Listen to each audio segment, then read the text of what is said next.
Nyika, for joining our interview session. And I would love to have you talk about some of the experiences you've had, your experience as the Director of Aviation at the Albuquerque International Sunport. So thank you again for your valuable time. Thanks for having me. Wonderful, Nyika. So, Nyika, can you talk a little bit about your role and background as it relates to customer experiences and customer journeys, and just describe a day in your life? Oh gosh. Well, I think, I can talk about my role from the point of view and the perspective of the customer experience. My days tend to vary. No day is the same, which is why I love my job and I love being the Director of Aviation. The Albuquerque International Sunport, is the largest airport in New Mexico, the largest commercial airport in New Mexico. And back in 2019, we had about 5 million passengers a year. And so right there, that should tell you, why would I be concerned about the customer experience or the passenger experience? And it's because we have so many people who are interacting with our airport. And it's not just those 5 million passengers a year coming in and out, but it's the people that pick them up from the airport. It's the people that work at the airport. There's many different ways for people to experience the airport and all the various elements of what we offer. But it does also mean that it needs to be one of my top priorities. And when I came into the airport, it was almost exactly 3 years ago, and about to celebrate my 3rd anniversary. So I'm very excited about that. But, I try to think about the customer experience from start to finish. And then, of course, you throw in a little bit of what's in between. But we have done a lot of work on understanding how passengers feel as they're getting maybe dropped off at the airport, through ticketing, through the TSA checkpoint, moving to a concession potentially, and a gate hold room, and then onto their plane. And so while, interestingly enough, the airport is such an interesting environment, because while I, in some regard, have oversight of much of that, I don't actually directly control any of those interactions. And there's so many partners that we work with at the airport that have to be considered and kind of bought into the amazing customer experience that we want to offer. Everything from, if you park, are you parking at the Sunport in one of our parking lots, or do you park in an offsite parking lot? Or did you get a rental car, and are you taking the rental car shuttle in? So each of those pieces really needs to be tuned up into what the customer experience that you want to deliver is. And that has to be audited constantly, I think, and making sure that we bring people into the fold, especially when we hear things that aren't quite as we'd like them to be. And so we've, worked closely with all of our different partners, whether they be airlines or the TSA or various rental car partners, to try to curate the customer experience that our customers are getting in Albuquerque. And I think one of the best things about Albuquerque is kind of its overall simplicity. Airports tend to be quite scary experiences, actually, for some people. A lot of people hate airports. They're very stressful. You're trying to get somewhere, you're trying to get there on time, you're trying to remember everything that you have to do. And so, we'd really like to have the most calming experience for passengers coming to the Sunport. Luckily, I feel like our space is physically designed well for a positive and calming customer experience. It's easily accessible. There's not too many ways you can turn incorrectly. We have a great TSA who, our checkpoint lines are usually not very long. So, there's just so many different points of where the customer experience is important. The interesting thing, though, is I think it all tends to fall back on me if there's a problem, even if I may not have complete or ultimate control in all of these different situations. But people do often complain if they're not getting the customer experience that they want or deserve. And, we'll communicate that with whether it's a vendor or an airline or a different company within the airport. We communicate that information about why the customer experience wasn't what they expected. And, I think it's one of those things that's ever evolving, ever changing. And, while you can do a lot of work to make it as perfect as possible, you're always going to be working towards perfect. I think even some of the best known companies for customer experience, thinking about maybe the Disneys of the world or the Hiltons, things like that, an incredible hotel experience that has been crafted carefully over many years, starting probably usually with the staff on up to the customer. And so, but it's ever changing. And so we have a lot of people. And as I said, I don't manage them all even. So controlling that customer experience is challenging. But I know that if we kind of put standards in place that we are looking for from anyone that works at the Sunport,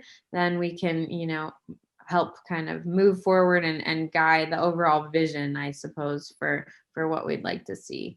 But it's been challenging. We've had to ask a lot of questions as well.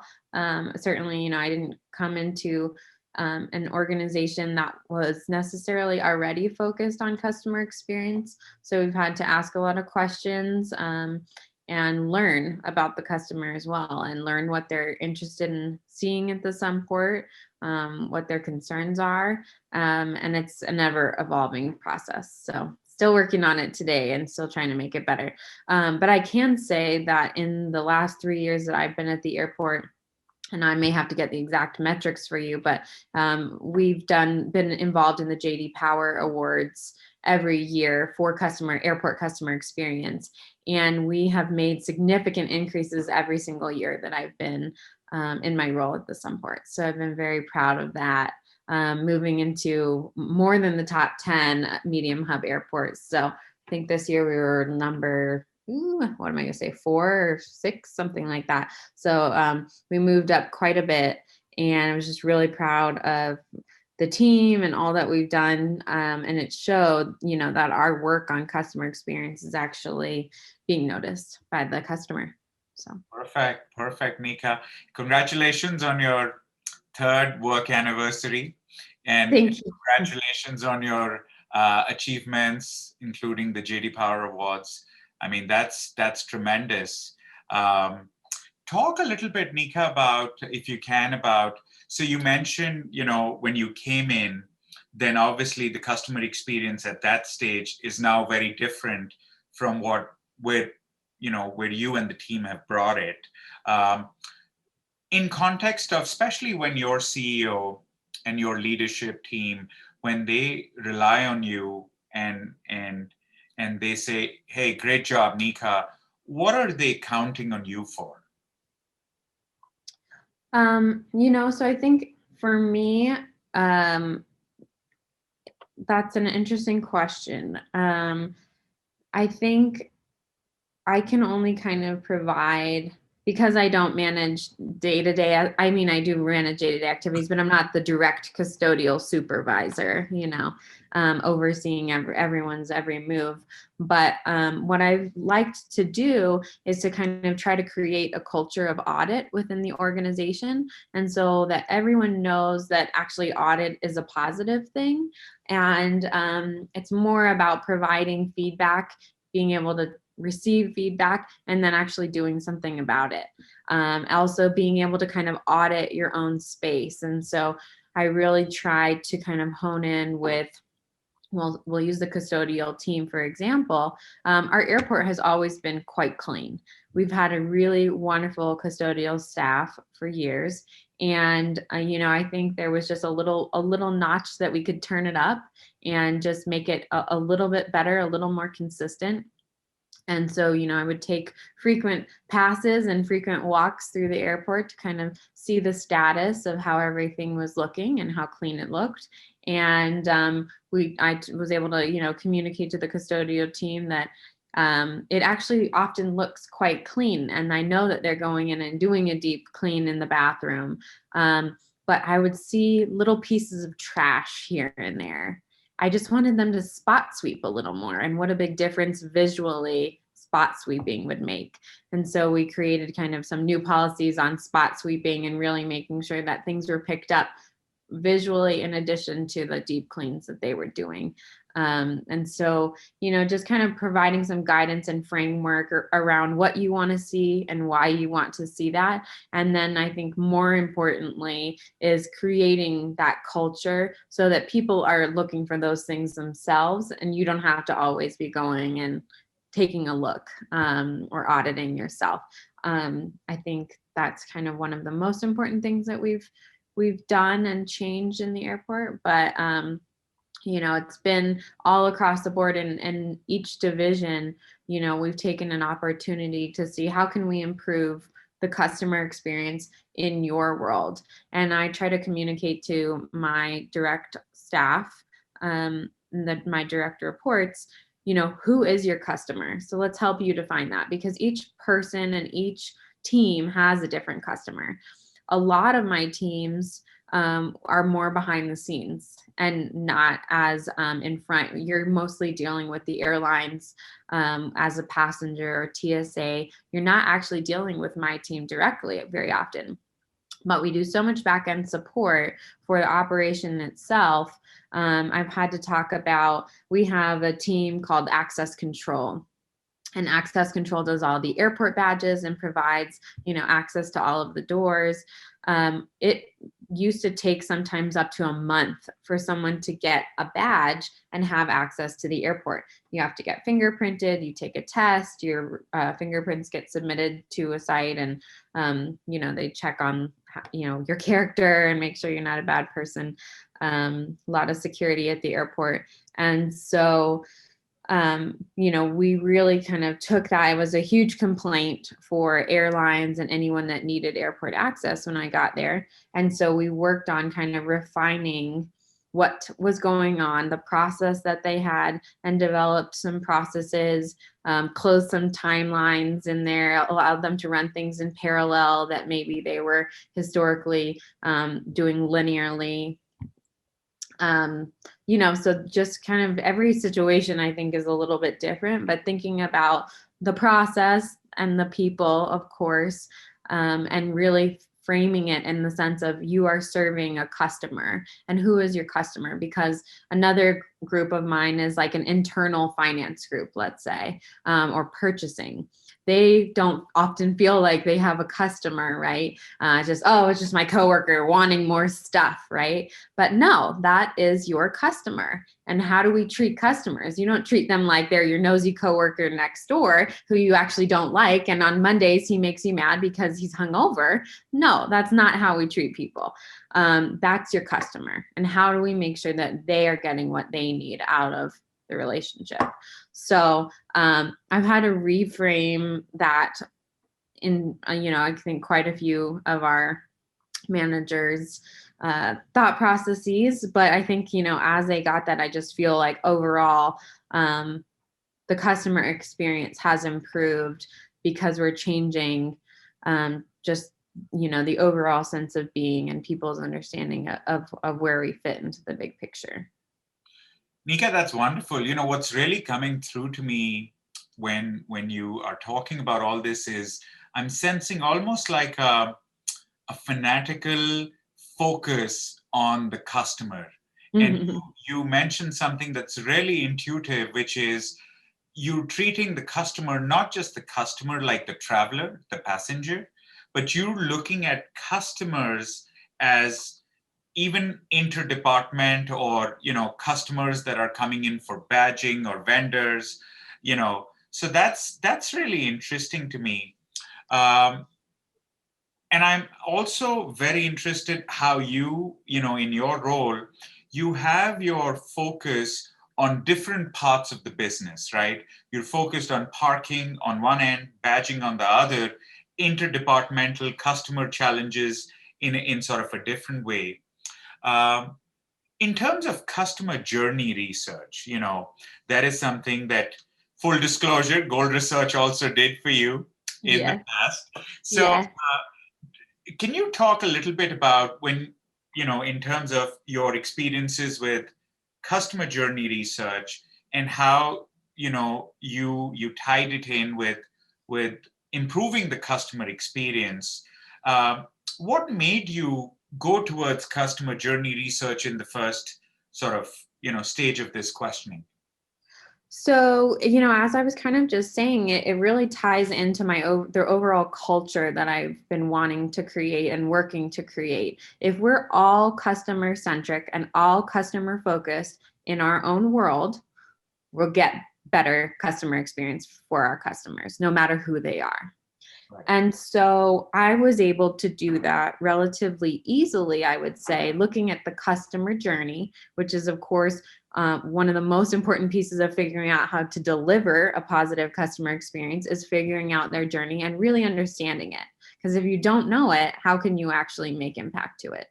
So, I was able to do that, I would say, pretty easily with my small teams, especially ones that had more of whether it's interdivision, interdepartmental customers or clients. That was a little easier for me. Even doing something like the badging office, because we could write down the system from start to finish and really kind of get it ourselves. It's on a whole nother scale, as I mentioned earlier, when you're working with so many different pieces and so many different companies and having to be the one that kind of brings together that customer experience and the vision and puts it all under one roof, which is the airport. So having a company like Gold Research help me to kind of really establish what the customer experience is from start to finish, and asking questions along the way to the actual public, it was life-changing for our organization and for what we were doing. I don't think that you can come up with a path further unless you know what you're dealing with. And so being able to kind of establish that baseline for how the customers were feeling was critical. And it always is critical. If you think about it, on the access control end, how did I know that there was a problem there or the customer experience wasn't positive anyways? It's actually because I got so many complaints about how long it was taking and how rude they were at the front desk and how the answer changed all the time instead of having standards that they went off of. So luckily I got that feedback directly from the customer. You don't always get that feedback from the customer. And sometimes people kind of suffer in silence, as you may say. And so I think a classic example of that is a passenger at an airport when you feel like I have no control of the situation around me. I do occasionally get comments, whether positive or negative, about, how the customer journey was or how the customer experienced our airport. But that is much more rare than the kind of data that we need to make incremental change in the airport to actually move towards a better and more positive customer experience. In addition, there are, times in my work in which I'm doing kind of those smaller iterations of changes within our team. And then we also have big programmatic changes. And so what your team helped us with is kind of moving towards a huge programmatic change. We were looking at a massive infrastructure change. I'm going to be spending like $40 million to renovate our concession area at the airport. And before I spent all that money, I really wanted to understand what the passenger wanted. What was the concession experience that they wanted? What kinds of foods did they want to eat? And, I certainly couldn't be standing there myself asking all those questions. So we needed a really great team that could help us actually find also statistical significance in what we're talking about so we can prove the course that we're moving down. Just what's going on in people's minds. And so that was really a critical move for us. And I'm so glad I'm still in the middle of that project, actually. We just started, we were just recently engaged with our architectural company, but we've done a lot of work on, kind of just starting to think. We listened to our customer, and now we're going to be putting that onto paper, which is fun. So we had a great meeting yesterday, kind of dreaming up different ideas based on what the customer asked for and the research that you guys did. So actively using all of that We did the same thing in our parking garage and with our parking and kind of landside operations. So still working on that, but definitely when you make a big expensive change, you want to back that up with some research and guidance. And it's way too big of a project for me to do by myself, unlike my small division changes, which I can do just with my staff. No, wonderful, Nika. As a CX and research company, that's always great to hear when your work is appreciated, and you've been such a great client as well. But what I'm really fascinated with is sort of, your focus on these moments of truth, right? From a passenger that is frustrated with an experience that they're having, and how you've leveraged tools like customer journey research to really sort of gather the data, and not just making decisions from the gut, but also sort of backing it up with you know actual research, and the rigor of actually collecting these data points, and pulling it all together. In terms of the impact it's had on your organization, obviously it gave you the confidence to move forward with the changes you wanted to make.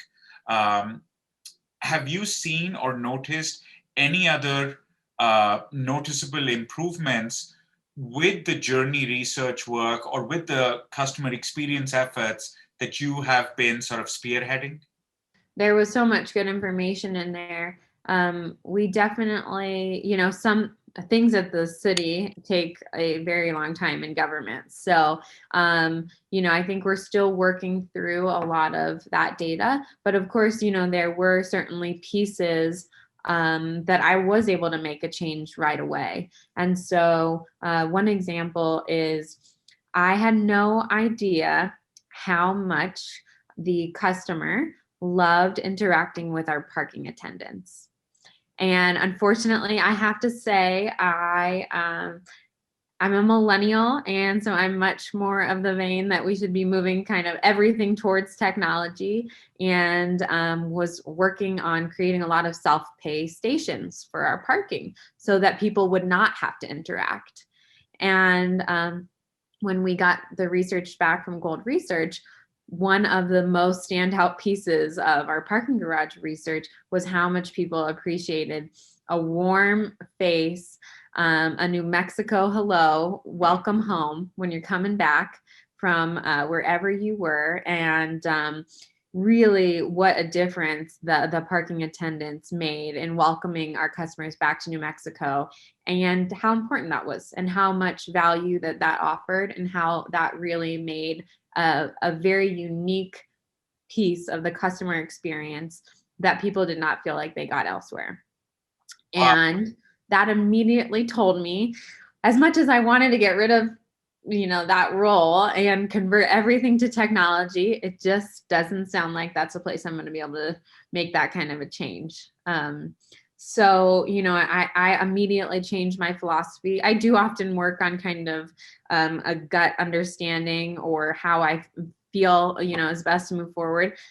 Luckily, I feel like I'm often right, but I do like to get back up, because sometimes I'm wrong, and this was definitely one of those times where I was wrong, and I needed to have a gut check and say, well, you were not right. And as much as I also, for many reasons, whether it be monetary, and I personally don't like dealing with people all that much when I'm hustling and bustling and trying to get out of somewhere, but most people do. And so that was something I kind of had to put my thoughts and philosophy aside, and because we got the data on it, so it really helped me take a turn, and change a program that is a valuable asset for our customer experience. That's so wonderful, Nika, that you mentioned that. I mean, talk about the power of moments, and the change or the impact they can have on a customer's experience, right? Yeah. And the way you've articulated it, I mean, I can imagine what a difference that touch point is, and what the difference it makes and we had the data to prove it, that was the impact that it was making. So I'm so glad that you decided not to automate, or move technology into that role. One final question, Nyika. I know we're at the end of our time, but you've been such a great um, person to interview and a great leader to interview. On your next customer journey project, what would you like to improve or change in your approach? Gosh, I'm not sure. I really felt good about the work that we did. Of course, it hasn't all fully developed. So I think maybe I'll have more to say when some of our large projects turn, and we're actually getting people in. Right now we're still at the stage of taking what we learned in working with your team and turning it into something that actually will change the customer experience, because things do take so long. So I'll be really happy to kind of work through the entire process, which for me actually will probably be, I think like ultimately it might be like a 5-year project from start to finish. It's not quick, not quick at all. So maybe I'll notice some other things or some changes that I would have made, but at this time I'm just really proud of the direction that we started taking the project in and the direction that I see it going, because I feel like we're starting out really strong and I have a really solid base of understanding with the customer and what the customer wants. The interesting thing is I think I end up coming up with more questions every time.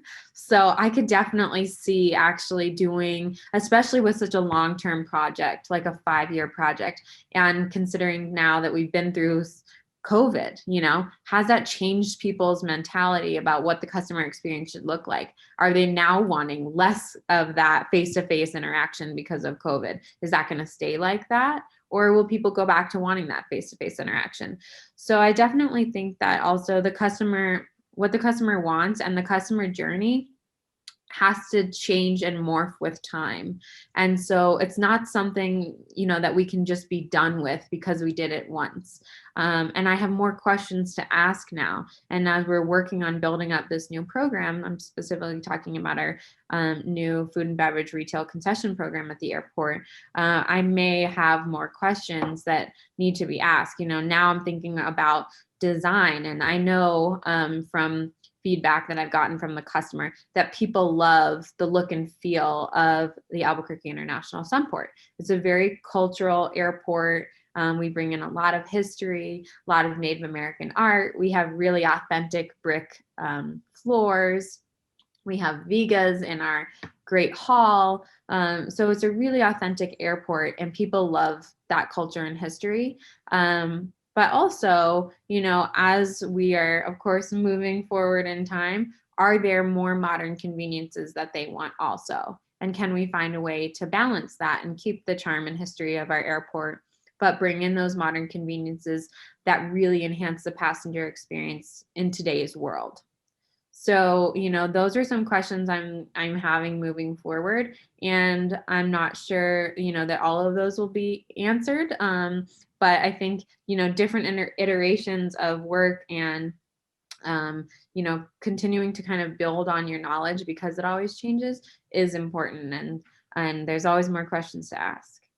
And Nyika, what I tell clients is never expect one study to remove your confusion completely. I Yeah. always expect one study to elevate your confusion to the next level. But I want you to know your instincts are spot on. It's always wise to continue to update. And some of the things that, we did at Albuquerque, for you at the airport, were one part of it. But a lot of things that you're talking about are things that we've done for, restaurant chains. Like when Panera was revamping their cafes, then there was a lot of journey work we did inside their stores in leveraging tools like eye tracking that help them see what the customer is seeing Oh, inside wow. inside. Yes, so it becomes very powerful if you think about it. If with all the features and the amenities and the beauty aspects you have in the airport, but then you're thinking about revamping or redesign or what's really important, then there are things you can do to ask people, and there are also things you can do to actually see what they see and where they're focused on. Very cool. So Yeah, I'm just, I'm excited to continue with the process and learn more because, as I said, with a big project like this, I mean, you don't want to go the wrong way. And all of a sudden, I don't want to give everyone an ultra modern airport redesign when that's not at all what they wanted. So it's, I'm excited to continue the journey and learning. It's always good to learn more about what you guys do because you do amazing work. thank you, Nyika.